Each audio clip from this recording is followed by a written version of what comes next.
राधे राधे भाई सभी को। तो आज है हैप्पी न्यू ईयर, तो मेरी तरफ से आप सभी को हैप्पी न्यू ईयर। तो सभी का साल अच्छा जाए, स्वास्थ्य अच्छा रहे सबका, और सभी के घर परिवार में खूब खुशियाँ आए। तो भाई मेरा सारा डस्टिंग का काम जो है ख़त्म हो गया, कितना भी कर लो पहले, लेकिन उस दिन तो और ज़्यादा निकला है। जहाँ जहाँ भी दिखा वहीं वहीं साफ सुथ कर दिया सारे में, और अब नहा धो के अपना रेडी हो गए। अब करेंगे अपनी पूजा पाठ, और पूजा पाठ करके फिर खाने का प्रोग्राम करेंगे। आज मुझे हलवा भी बनाना है, क्यों मैं हमारे पास दूध नहीं हो रहा था, तो मेरी जेठानी जी अभी दूध दे के गई हैं, तो अब वो दूध ले आई हैं, तो अब मैं हलवा ज़रूर बनाऊंगी। नहीं तो ये बोल रहे थे कि जब गाय ब्याह लेगी ना उसके बाद हम हलवा बना लेंगे, कई बार बना लेना, अब रहने दो, बहुत सारी चीज़ें बनाने के लिए। मैं कहा ठीक है। तो भाई काम हो गया सारा ख़त्म, बच्चे अभी सो रहे हैं, ये करेंगे अपनी पूजा पाठ लेट। तो भाई मैं कर लूँ अपनी पूजा की तैयारी,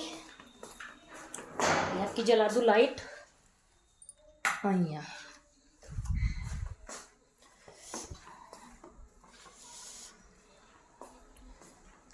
मौसम भी ठीक सही हो रहा, रोज ही रह रहा है धुंध तो भैया ना। और देखो ये बच्चा हमारा उठ गया है सो। Happy new year. Hi hi, hello guys, happy new year. अभी मौसम हो रहा कुछ इस तरीके का, यानी कि धुंध तो है लेकिन ना है कि मतलब जैसे रोज रह रहे ना। इतनी सर्दी भाई पता नहीं मुझे तो क्यों नहीं लग रही आज। मैंने तो अब जैसे इतनी देर से काम वाम कर रहे हैं ना, तो बिल्कुल भी सर्दी नाम को भी लग नहीं रही। तो भाई भगवान से यही प्रार्थना है कि भोले शंकर आप सबकी जीवन में जो भी आपकी उम्मीद है, आपने जो भी मतलब सपना देखा, वो आपका 2026 में पूरा हो जावे। मैंने भी देखा, मेरा भी भगवान पूरा करेंगे, मैं भी भगवान से उम्मीद लगा के बैठी हूँ। तो भाई मिलती हूँ थोड़ी देर के बाद। अच्छी लग रही साड़ी, सही परफेक्ट। है। तो ये मतलब थोड़ी सी भारी सी, क्योंकि बॉर्डर इसका ना थोड़ा हैवी सा है, लेकिन इतना हैवी नहीं लग रहा। इसका बॉर्डर वैसे बारीक है, वजन नहीं है बिल्कुल भी। तो भाई हम हो गए रेडी, जर्सी पहन लो। तो भाई अब जाकर मेरी साफ़ सफाई निपटी है। आज जो भी काम रह रहा था वो भी मैंने ख़त्म कर लिया, क्योंकि जिस दिन तीज त्योहार रहे ना और उस दिन कोई काम दिखाई दे जावे तो फिर मन नहीं लगता, चलो भाई इसे भी साफ़ कर ही लेते हैं। तो साफ़ सफाई का काम मैंने बहुत ज़्यादा बढ़ा लिया था, इसलिए मैं हो गई थी थोड़ी सी लेट। तो अब करूँगी मैं खाना बनाने की तैयारी। और भाई कोई बात नहीं, थोड़ा सा लेट हो गया लेकिन काम तो सारा हो गया। तो अब चलो करते हैं खाना बनाने की तैयारी। तो भाई यहाँ पे मैं तैयारी करने लग गई हूँ कढ़ी चावलों की। तो चावल रख दिए हैं मैंने एक चूल्हे पर, और दूसरे पर बना लूँगी साथ के साथ कढ़ी, और पकौड़ी वकौड़ी भी उतारनी है, जो कि बच्चों को आज खाने का मन है, वही वही काम कर लूँगी। गाजर का हलवा आज पहली बार ऐसा हो रहा है कि नए साल पर हमारे यहाँ गाजर का हलवा नहीं बन रहा, क्योंकि गाँव में ऐसा होता है कि जब नया साल आता है ना, तो 1 जनवरी को सभी के घरों में, ज़्यादातर तो मैं जानती नहीं, लेकिन हाँ बहुत ज़्यादा घरों में मैंने देखा है अपने बचपन में, अपने घर भी और जिस ससुराल आए तब भी, क्योंकि नए साल पे ही हलवे की शुरुआत होती है। उसके बाद चाहे 2 बार बनाओ 3 बार बनाओ, लेकिन हमारे यहाँ शुरू में सबसे पहले जो है नए साल वाले दिन ही गाजर का हलवा बनता था। लेकिन अब की बार मेरे पास दूध नहीं था, तो पतिदेव बोले कि चलो कोई बात नहीं, आपकी बार दूध नहीं है, जब गाय ब्याह जाएगी जब तुम 2-3 बार बना लेना, अब आटे वाला हलवा बना लेना अब की बार। और जब दूध हमारे पास हो जाएगा ना, जब कई बार हलवा बना लेना, ऐसी कोई बात नहीं है। तो अब की बार पहली बार ऐसा हुआ जो कि मैंने गाजर का हलवा नहीं बनाया है। तो यहाँ पर मैंने चावलों को धुल लिया है और चावल भी डाल दिए हैं। तो एक चूल्हे पर चावल बनते रहेंगे और दूसरे चूल्हे पर जो है मैं फिर अपनी कढ़ी छोकने की तैयारी कर दूँगी। और क्योंकि भाई सब नाश्ता पानी तो अब सुबह कर ही लेंगे, पकौड़ी वकौड़ी जो भी बनाऊँगी, ब्रेड और पकौड़ों की मेरी तैयारी है। और उसके बाद सभी को फिर खाना खाना भी होता है दोपहर में, और पतिदेव भी अपनी ड्यूटी जाएंगे तो उनको भी खाना देना पड़ेगा। वैसे भी मेरे जो हस्बैंड है वो बहुत ज़्यादा पकवान नहीं खाते हैं, कम ही खाते हैं। सर्दियों में देखो वैसे भी सर्दी बहुत कड़ाके की पड़ रही है, और ये चीज़ आप समझ ही सकते हो कि भाई सर्दियों में सभी लोग पकवान बहुत ज़्यादा खाते हैं, जबकि सर्दियों में पकवान कम ही खाना चाहिए। और हमें जो है थोड़ा सा अपने ऊपर ध्यान देना चाहिए, जैसे कि टहलना, और टहलने का भी हमें बहुत ज़्यादा जो है फ़ायदा मिलता है घूमने का। और सर्दियों में ही ऐसा होता है कि रज़ाई में से निकलने का बिल्कुल भी मन नहीं होता, और घूमने जाने से इंसान जो है कतराता है, जबकि घूमना बहुत ज़रूरी हो जाता है। जैसे कि बढ़ती एज में घूमने के बहुत ज़्यादा फ़ायदे हो जाते हैं, नहीं तो हमारा जो ब्लड है वो गाढ़ा हो जाता है, और अटैक आने के भी सर्दियों में ही बहुत ज़्यादा चांस होते हैं। और इंसान ना तो रज़ाई में से निकलना चाहता है, ना घूमना चाहता है, और उसके बाद पकवान ज़्यादा खाता है, क्योंकि सर्दियों में तो ये होता है कि भाई पकवान दुख नहीं देगा, गर्मियों में तो सब डरते हैं पकवान खाने से और कम ही यूज करते हैं पकवान का, लेकिन सर्दियों में सभी के यहाँ ऐसा होता है कि रोज़ कभी मेथी के पराठे, कभी आलू के पराठे, कभी पालक के पराठे, कभी पालक की पकौड़ी, कभी मेथी की पकौड़ी। तो हमें ना इतनी सारी चीज़ें मिल जाती हैं रोज़, बथुए के पराठे, बथुए की कचौड़ी, तो ये सब चीज़ सर्दियों में ही पैदा होती हैं। तो इनके बहुत सारे जो है पकवान जो है बन जाते हैं सर्दियों में। तो सर्दियों में पकवान खाना नुकसान देता है, ऐसा नहीं है कि चलो बच्चों की एज तो और रहती है, लेकिन जैसे जैसे हमारी एज बढ़ती जाती है तो वैसे वैसे हमें अपने शरीर पर ध्यान देना चाहिए। और घूमना, अगर आपसे घूमने भी नहीं जाया जाता या आप घूम नहीं सकते सुबह उठ कर, तो आप अपने घर में भी एक्सरसाइज कर सकते हो, अपने घर में योग वगैरह कर सकते हो, जिससे कि आप फिट रह सकते हो। लेकिन इंसान ना आलस में कुछ भी नहीं कर पाता, और ये आलस जो है आपका कभी दूर होने वाला नहीं है, क्योंकि आलस हमें इस तरीके से घेर लेता है कि हमें ऐसा लगता है जैसे कि अभी हम रजाई में है ना, कि और पड़े रहो, लेटे रहो, सब हो जाएगा और कर लेंगे थोड़ी देर बाद काम। तो ऐसा करने से हमारे सारे काम भी लेट हो जाते हैं और अपने लिए भी हम कुछ भी नहीं कर पाते। और ज़्यादा सर्दी में ही हमें घूमने जाना ज़रूर चाहिए। अगर हम घूमने बाहर नहीं जा सकते तो हमें अपने घर में ही थोड़ी देर जॉगिंग कर लेनी चाहिए, या मतलब टहल लेना चाहिए, या फिर थोड़ा सा एक्सरसाइज हमें घर पे ज़रूर कर लेनी चाहिए, जो कि सर्दियों में हमें बहुत ज़रूरी हो जाता है ये इन चीज़ों का करना। तो मेरे पतिदेव तो मुझसे रोज़ बोलते हैं कि भाई तुम घूमने तो जा नहीं रही हो, लेकिन घर पे, हालाँकि मैं बता दूँ आपसे, उन्हें यकीन नहीं आता है जब तक मैं उनकी आँखों के सामने ना कर लूँ। उन्हें ऐसा ही लगता है ये मुझसे झूठ बोल रही है। लेकिन मुझे उनसे झूठ बोल के कुछ मिलना नहीं है, इसलिए जब मैं पूजा पाठ करती हूँ और नहाती धोती हूँ, जो भी अपना काम है वो करती हूँ, उसी के साथ-साथ मैं एक्सरसाइज कर लेती हूँ, थोड़ा टाइम अपने आप को दे देती हूँ जब तक मेरे पतिदेव बाहर होते हैं। और जब वे बाहर से घर आते हैं तब तक मैं अपना सारा काम फाइनल करके और खाना बनाने के लिए तैयार हो जाती हूँ। तो उन्हें मैं खाना बनाते हुए ही मिलती हूँ, तो वो सोचते हैं इसने एक्सरसाइज नहीं करी है। लेकिन इतना तो सभी को ही रहता है कि भई जिस चीज़ में हमारा फ़ायदा है वो हमें भी पता होता है। लेकिन हस्बैंड या पतिदेव को, सबको ये रहती है कि भई जैसे कि मैं ज़्यादा बीमार रहती हूँ तो उन्हें भी यही रहता है कि ये फिट रहे अपने शरीर से, और फिट हम तभी रह सकते हैं जब अपने शरीर के लिए हम कुछ करेंगे। वो मुझसे हमेशा यही बोलते हैं कि घर का आप तुम सारा काम करती हो, लेकिन वो सारा काम तुम्हारे शरीर के लिए फ़ायदे का नहीं है, वो तो तुम्हें रोज़मर्रा का काम करना ही पड़ेगा। फ़ायदे का तुम्हारे लिए वो ही है जो तुम अपने शरीर के लिए कर रहे हो। अगर तुम थोड़ा-सा एक्स्ट्रा टाइम अपने शरीर को भी दे रहे हो ना, तो वो तुम्हारा जीवन बदल देगा। अन्यथा ये काम तो पूरे जीवन लगा ही रहेगा, ये कभी ख़त्म नहीं होता। आप कितना भी मर्ज़ी काम कर लो, लेकिन ये डेली रूटीन का जो आपका काम होता है, ये कभी कम होने वाला नहीं है। तो यहाँ पर मैं पकौड़ी उतार रही थी कढ़ी में डालने के लिए, और फिर मैं बच्चों के लिए बनाऊँगी। पकौड़ी वाली कढ़ी मेरे घर में बहुत पसंद करी जाती है, और मुझे भी जब ये लगता है कि मैंने कढ़ी बनाई है, जब मैं उसमें पकौड़ी उतार कर डाल देती हूँ, तभी मुझे लगता है कि हाँ, कढ़ी बनकर जो है मेरी तैयार हो गई है। और पकौड़ी वाली कढ़ी जब हम चावलों के साथ खाते हैं तो बहुत ही टेस्टी ये लगती है।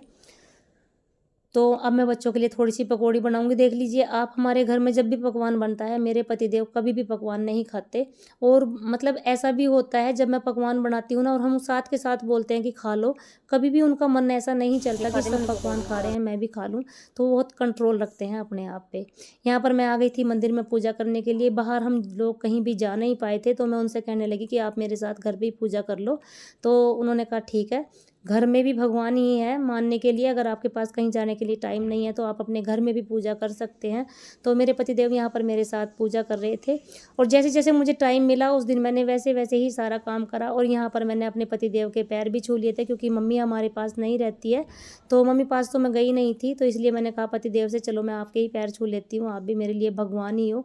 और भई इस टाइम मैं आपको बता दूँ, मेरे पतिदेव मेरे लिए बहुत अच्छे हैं, मुझसे बहुत प्यार करते हैं और मेरा बहुत ही ज़्यादा ख़्याल भी रखते हैं। वैसे तो सभी के पतिदेव सबका ख़्याल रखते हैं, लेकिन मेरे पतिदेव पहले ऐसे नहीं थे जैसे कि अब हो गए हैं। वो जैसे-जैसे अब उम्र बढ़ती जा रही है, वैसे-वैसे वो मुझे बहुत ज़्यादा मेरा ख़्याल रखते हैं। बची-कुची पूजा मैंने अपने आप कर ली थी, क्योंकि पूजा संपूर्ण नहीं हो पाई थी। थोड़ी-सी पूजा मैंने उनके साथ कर ली थी, और मैंने कहा कि चलो आपको देर हो रही है, तो 1-2 आरती वो मेरे साथ करवा के निकल गए थे, और जो बची-कुची पूजा थी वो मैंने फिर बाद में उनसे कर ली थी। और यहाँ पर मेरी पूजा पाठ अच्छे से हो गई थी, और उसके बाद मैं जा रही हूँ छत पे जल देने के लिए तुलसी जी को, और जो कान्हा जी के स्नान का पानी है वो भी मैं तुलसी के पत्तों पौधे में ही डाल देती हूँ, या बाकी गमलों में भी डाल देती हूँ। आज कोहरा बिल्कुल भी नहीं है, मैंने तो बहुत देर तक जर्सी भी नहीं डाली थी। तो भई यहाँ पर 3-4 पौधे हैं मेरे तुलसी जी के, और सभी बहुत अच्छे हो रहे थे। और मेरे पास मंजरी हो रही है। अगर आप में से किसी को पता है कि भाई मैं इस मंजरी का क्या करूं, तो आप मुझे कमेंट करके ज़रूर बता देना। वैसे तो मैं कान्हा जी के चरणों में चढ़ा ही देती हूँ मंजरी को रोज़। और यहाँ पर मैं गाजर के हलवे का, ये मुझे मिला था गाजर का हलवा, तो मैंने सोचा क्यों ना भगवान जी का भोग भी लगा देती हूँ। और पकौड़ी मैंने लहसुन प्याज का कोई भी प्रयोग नहीं किया था, तो इसलिए मैंने भगवान जी का भोग लगा दिया था। वैसे मेरे पास एप्पल भी रखा हुआ था, लेकिन फिर भी मैंने आज पकौड़ी और गाजर के हलवे का ही भोग लगाया था, क्योंकि कल भी मैंने एप्पल का ही भोग लगाया था भगवान जी को। तो रोज़ रोज़ एक चीज़ अच्छी नहीं लगती। और यहाँ पे मैं फिर से आ गई हूँ अपने बचे कुचे खाने की तैयारी करने, क्योंकि अभी मेरा खाना भी पूरा नहीं हुआ था। और खाना पूरा करने के बाद अब मैं लग गई हूँ अपनी साफ़ सफाई पे। और सब कर रहे थे अंदर नाश्ता। बच्चों के पापा तो जा ही चुके हैं, लेकिन मुझे तो अपना काम करना था। तो भाई सर्दियों में घूमने का ध्यान ज़रूर करना चाहिए। घूमना आपको नहीं मिलता है, बाहर जाना आपका नहीं होता है, तो थोड़ी सी एक्सरसाइज आप घर में ज़रूर करें। और घर में आप एक्सरसाइज करोगे तो आप फिट रहोगे, उससे आपकी जो बॉडी है वो एकदम फिट रहेगी और आपका बहुत ज़्यादा फ़ायदा होगा। आप एक लंबी आयु जी सकते हैं अगर हम अपना ध्यान रख सकते हैं। अगर हम काम के, ये लेडीज़ों में भी और जेंट्स में भी होता है कि कोई भी अपने शरीर का ध्यान नहीं करता। बस हम सभी को यही रहता है कि अपने रोज़मर्रा के काम निपटाओ, और फिर उसके बाद अब मोबाइल जीवन में ऐसा आ गया है कि बचा कुचा टाइम हम मोबाइल को देते हैं। अगर हमें 10 मिनट अपने आराम के लिए मिलती है ना, तो हम सोचते हैं चलो इस 10 मिनट में हम थोड़ा सा मोबाइल चला लें, क्योंकि मन भी सभी का करता ही है। लेकिन वो सारा लालच छोड़ के आपको अपने शरीर का लालच करना चाहिए, क्योंकि एक शरीर ही है। जब हमारा साथ शरीर भी नहीं देगा ना, तो हमारा कुछ भी नहीं है। सबसे बोलते हैं ना कि पहला सुख निरोगी काया, और दूजा सुख जब पास में हो माया। तो भाई पहला सुख तो काया ही है। अगर काया आपकी ठीक नहीं है तो कुछ भी नहीं है। यहाँ पर मेरा सारा काम जो है ख़त्म हो गया था, और मेरा जो किचन का काम है वो सारा ख़त्म हो गया। लेकिन थोड़े से बर्तन मेरे अभी भी पड़े हुए हैं, तो मेरे बर्तन रह रहे हैं अभी साफ़ करे बिना। और एक बार तो मैंने कर भी लिए हैं बर्तन, लेकिन बर्तनों का तो काम ही पूरे दिन होने का है। कोई ना कोई कुछ ना कुछ खाता पीता रहता है, तो बर्तन होते ही रहते हैं। मैं साथ के साथ इन्हें करती रहती हूँ, लेकिन फिर भी बर्तन कभी ख़त्म होने का नाम नहीं लेते। और ये हर किसी के घर में है, मेरे ही घर में नहीं है। ये सभी लेडीज़ों के साथ है कि बर्तन पूरे दिन घर का पीछा नहीं छोड़ते, और बर्तनों का बस यही काम रहता है। क्योंकि जब कुछ भी कोई खाएगा पिएगा तो वो बर्तन लेगा और डाल देगा। और यहाँ पर देखिए आप मेरे बेड पर क्या हालत हो रखी है। सब जा चुके हैं इधर उधर। और जो मेरा अंदर का काम है तो यह अभी रह रहा था, तो इसकी भी कर देती हूँ मैं साफ़ सफाई। तो भाई सर्दियों में बहुत सारे कपड़े निकल जाते हैं। सभी के पास इतने कपड़े होते हैं कि बस जब सर्दी जाती है ना, और जब हम कपड़े उठाकर रख देते हैं, तो हमें बहुत अच्छा लगता है कि भाई हाँ, हम बहुत ज़्यादा फ्री हो गए। नहीं तो सर्दियों में इतने सारे कपड़े बाहर हो जाते हैं कि इन्हें संगवाना बहुत ही भारी हो जाता है।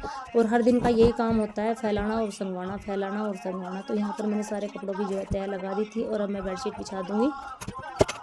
और भाई देखिए, घर किसी का बड़ा हो या छोटा, घर घर ही होता है। जिसके पास जैसा भी घर है, बस छत होनी चाहिए। जब हम देखते हैं ना कि जो लोग हमसे छोटे हैं, जो रोड पे पड़े हैं, जिनके पास घर ही नहीं है, जब अपने घर की कीमत समझ में आती है।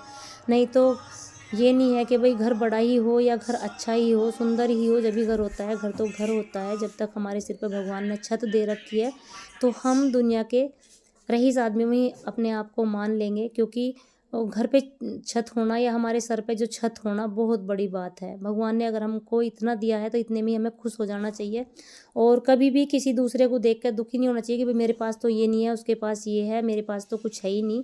जो भी हमें परमात्मा ने दिया है, हमें उसमें ही खुश रहना चाहिए। और यहाँ पे ये धुले हुए कपड़े थे, जो कि इनकी अभी तय नहीं लगी थी, क्योंकि अब कपड़े भी 2 दिन में सूखते हैं। एक दिन डाल के उतार लेने पड़ते हैं, और फिर दूसरे दिन भी इनको थोड़ी सी धूप दिखानी होती है, जब तक हमारे कपड़े जो है सूखते हैं। तो इनकी अब मैं तय लगा लूँगी। कपड़े हो रखे थे बहुत सारे, और बच्चे भी अपने डांस के प्रोग्राम में लग रहे थे। देखो मेरी बेटी अभी तैयार हो रही है, और क्योंकि इनकी भी थोड़ी सी 2-4 दिन की छुट्टी पड़ गई है। और यहाँ पर जो मेरे कपड़े थे धुले हुए, इनको ले जाऊँगी मैं छत पे, और इनको भी सुखा दूँगी। अब मेरा जाके सारा काम जो है फाइनल हुआ है। तो भाई मैं ये व्लॉग डाल नहीं पाई थी, कई दिन बाद आज डाल रही हूँ, क्योंकि टाइम नहीं मिलता बिल्कुल भी।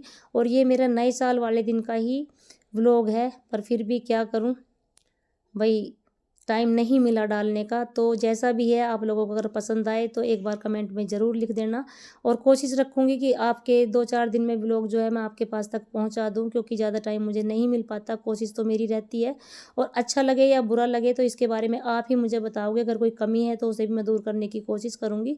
और अपनी सेहत का ध्यान रखिए भई सर्दियों में, और अपना भी, और टाइम मिले तो ज़रूर टहलिएगा, थोड़ा-सा एक्सरसाइज करिएगा, क्योंकि सेहत जब तक साथ देती है, जब तक ही हम खुश रह सकते हैं। लेकिन उसके बाद चाहे कितना भी पैसा लगा ले, लेकिन सेहत हमको वापस नहीं मिलती है, और सेहत नहीं है तो कुछ भी नहीं है। तो राधे राधे सभी को।